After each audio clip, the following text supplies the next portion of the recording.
এটা হচ্ছে আমাদের ভার্সিটির ক্যান্টিন। এটা হচ্ছে চাইনিজদের হল, মানে লোকাল স্টুডেন্টদের। আর এই হচ্ছে আমাদের ক্যাম্পাস।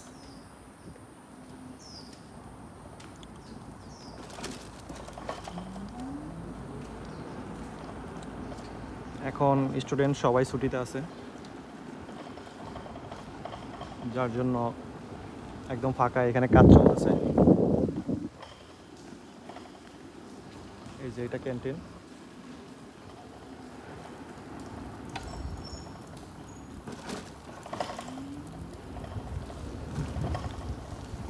এই যে এখানে একটা, এটা হচ্ছে রাতে অনেক সুন্দর লাগে, অনেক সুন্দর, মানে লাইট থাকে এখানে, অনেক সুন্দর লাগে দেখতে।